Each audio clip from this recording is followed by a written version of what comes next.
میری چیزیں لینے والوں، میں نے جو کچھ مال جمع کیا تھا اس وقت تمہارے لیے چھوڑ دیا، خدا کے لیے تو مجھ کو دعائے خیر سے بلانا دینا ہے۔ یعنی میں نے اتنا مال جمع کر کے اتنی جائیداد بنا کے تمہارے لیے چھوڑ دیا، مگر تم مجھے یاد رکھنا، میرے لیے دعائے خیر کرتے رہنا، میرے لیے کلام بخشتے رہنا۔ حضور اکرم صلی اللہ علیہ وسلم فرمایا ہے کہ آخرت کی منزلوں میں سے سب سے پہلی منزل قبر ہے۔ اگر اس منزل سے جو بندہ نجات پا گیا، اس کے بعد کی منزلیں اس کے لیے آسان ہو جائیں گی، اور اگر جہاں کامیاب نہ ہوا اس کے بعد والی منزلیں مشکل ہو جائیں گی۔ حدیث شریف میں ہے کہ مردہ قبر میں ایسا ہے کہ جیسے کوئی شخص پانی میں ڈوب رہا ہو اور مدد کے لیے فریاد کرتا ہو۔ مردہ ہر وقت اپنے ماں باپ، بھائی بہن، اولاد اور دوست وغیرہ اپنے پسماندگان سے دعائے خیر اور فاتحہ کا منتظر رہتا ہے، انتظار کرتا رہتا ہے۔ جب اس کو اس کے پسماندگان کی طرف سے کوئی تحفہ ثواب پہنچتا ہے، تحفہ کا مطلب ہے کہ فاتحہ پڑھ کر بخشتا ہے، کلام بھیجتا ہے، ثواب بھیجتا ہے، تو وہ اس کے لیے تمام دنیا اور جو کچھ دنیا میں ہے سب سے زیادہ محبوب اور مرغوب ہوتا ہے۔ اور اللہ تعالیٰ اس کے رشتہ دار کی دعائے خیر کا ثواب کو قبرستان والوں پر پہاڑوں کے برابر کر دیتا ہے۔ موت کا دروازہ ہے جس میں سب لوگوں نے داخل ہونا ہے۔ حضرت عثمان غنی رضی اللہ تعالیٰ عنہ جب کسی قبر پر جاتے تو اتنا روتے کہ آپ کی داڑھی مبارک آنسوؤں سے تار ہو جاتی۔ آپ رضی اللہ عنہ سے پوچھا گیا، آپ جنت و دوزخ کا تذکرہ کرتے ہوئے اتنا نہیں روتے جتنا قبر دیکھ کر روتے ہیں؟ کہنے لگے، رسول اللہ صلی اللہ علیہ وسلم نے فرمایا کہ قبر آخرت کی منزلوں میں سے سب سے پہلی منزل ہے، لہٰذا اگر مرنے والا اس سے نجات پائے تو بعد کی منازل بھی آسان ہو جاتی ہیں، اور اس کے تکلیف سے نجات نہ پائے اس کے بعد والے مراحل اس سے مشکل ہو جاتے ہیں۔ اور فرمایا کہ رسول اللہ علیہ وسلم کا ارشاد ہے کہ میں نے کبھی کوئی ایسا منظر نہیں دیکھا جو قبر سے زیادہ سخت ہو۔ ہم ان قبروں سے عبرت نہیں پکڑتے ہیں۔ دیکھ لیں، مالدار، فقیر، طاقتور اور کمزور لوگ دنیا میں لوٹنے کی خواہش رکھتے ہیں، یعنی واپس آنے کی خواہش رکھتے ہیں، یہی خواہش رکھتے ہیں کہ میں نہ مروں، مر جائیں تو خواہش رکھتے ہیں کہ واپس چلے جائیں۔ مرنے کے بعد ہم یہ کہیں گے کہ کاش ہمیں ایک نماز پڑھنے کی مہلت مل جائے، یعنی جب مر جائیں گے نا پھر ہمیں یاد آئے گا، پھر کہیں گے کاش نماز پڑھنے کی مہلت مل جاتی تو پڑھتے، تو ابھی ہمیں مہلت مل جائے تو ہم ہی پڑھ لیں گے۔ کاش ہمیں ایک دفعہ سبحان اللہ کہنے کی فرصت دی جائے، لیکن اب ناممکن ہے۔ اب مال نامے لپیٹ دیے گئے ہیں کیونکہ اب مر گئے ہیں، روح جسم سے نکال دی گئی ہے، زندگی ختم ہو گئی ہے۔ اب ہر میت اپنے عمل کی مرہون منت ہو کر قبر میں پڑی ہے۔ ایک حاجت مند حضرت عثمان غنی رضی اللہ عنہ کے دروازے پر غروب افطار کے بعد آیا۔ ابھی اس نے دستک نہیں دی تھی کہ حضرت عثمان غنی رضی اللہ عنہ کی آواز اس کے کانوں میں پڑی، یعنی اندر سے آواز آئی باہر۔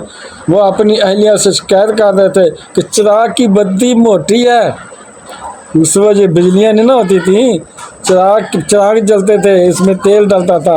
چراغ کی بتی موٹی ہے فرما رہے تھے، جو تیل زیادہ استعمال کا سبب بن رہی ہے، یعنی بتی پتلی ہونی چاہیے جو تیل کم استعمال کرے۔ جتنی موٹی بتی ہوگی ایسے بتی ایسے دھاگے کی نا ٹاکی کی لپیٹ کر دوری بنا کے سراغ کر کے کسی ڈبے میں اس میں ڈال کے اندر تیل ڈال کے اسے ڈالتے، مٹی کا تیل ڈالتے تھے، وہ پھر گلی ہو جاتی، تیل اوپر چڑھتا تھا، اسے اگر کرتے اسے دیا کہتے ہیں، چراغ بھی کہتے ہیں۔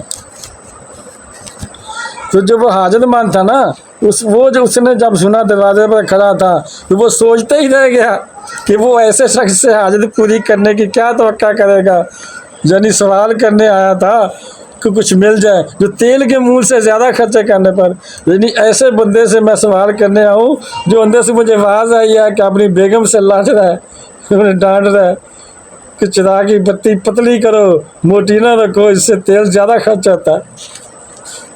اپنی بیوی کو سرزش کہتا ہے، سرزش کرنے کا مطلب ہے جھڑکیں دے رہا ہے۔ اس نے ارادہ کیا کہ حاجت بیان کر کے دیکھوں، پھر اس نے ارادہ کیا چلو حاجت تو بیان کر کے دیکھو، شاید میری مدد ہو جائے۔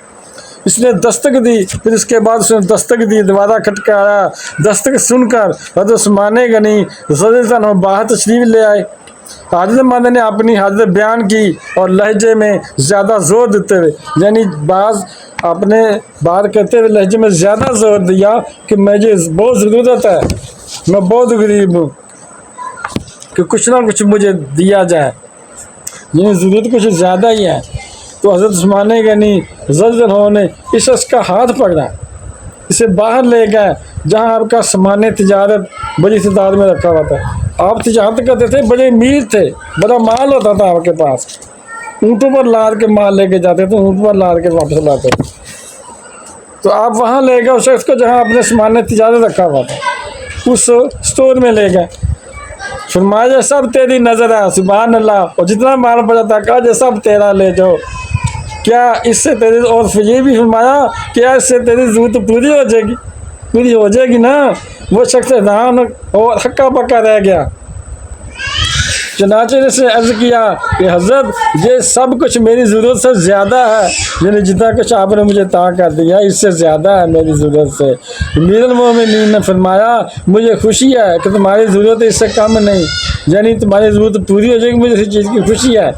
اس شخص نے کہا کہ اے حضرت ایک بات بتائیے کہ چراغ کی بتی موٹی ہو جانے پر آپ اپنی زوجہ محترمہ کو سرزش کر رہے تھے، حالانکہ چراغ اس قدر روشنی رکھنے میں صرف 1 درم کا تیل استعمال کرے تو وہ آپ کو گوارا نہ ہو، مگر جہاں ہزاروں کا سامان مجھے عنایت کر رہے ہیں، سبحان اللہ۔ تب آپ نے فرمایا کہ بھائی چراغ میں تیل کا زیادہ اسراف ہے، اور زیادہ اسراف اللہ کو پسند نہیں ہے، یعنی وہ زیادہ خرچہ ہے، فضول خرچی ہے، وہ اللہ کو پسند نہیں ہے۔ مگر اور مجھے اللہ کے حضور اپنے مال کی فکر دیتی ہے، جہاں مجھے فکر مال لاحق ہے، اس لیے میں نے سجد کی، اور یہ سامان تجھے اللہ کے خشنودی کے لیے صدقہ دیا ہے، اور تجھ کو دیا جانا وہ صدقہ ہے اللہ کو خوش کرنے کے لیے، اللہ خوش ہوگا جتنا زیادہ دوں گا، اور اجر کی امید ہے۔ اور وہاں پر صاحب کا خوف تھا، یعنی وہاں پر صاحب کا خوف تھا، جہاں بتی موٹی چاہتی تھی کہا پتلی کرو، اور جہاں آپ کو دینا صدقہ اس کا صاحب نہیں ہے، اس پر تو مجھے اجر مل رہا ہے، سبحان اللہ۔ اللہ میں دین کی سمجھ عطا فرمائے اور خاتمہ ایمان پر فرمائے، آمین ثم آمین، مولانا رب العالمین۔ اور اس ویڈیو کا صدقہ جاریہ سمجھ کر آگے شیئر کر دیں۔ تو بہن بھائیو، بیٹے بیٹیوں، اگر آپ کو میری ویڈیو اچھی لگی ہے، اگر آپ تک ابھی تک اپنے میرے چینل کو سبسکرائب نہیں کیا تو لازمی کر لیں، اور بیل کو دبا کر آل پر کلک کر دیں تاکہ میری آنے والی اچھی سے اچھی ویڈیوز آ کے ملتی رہیں۔ چلو ملتے ہیں نیکسٹ ویڈیو میں۔ السلام علیکم، خدا حافظ۔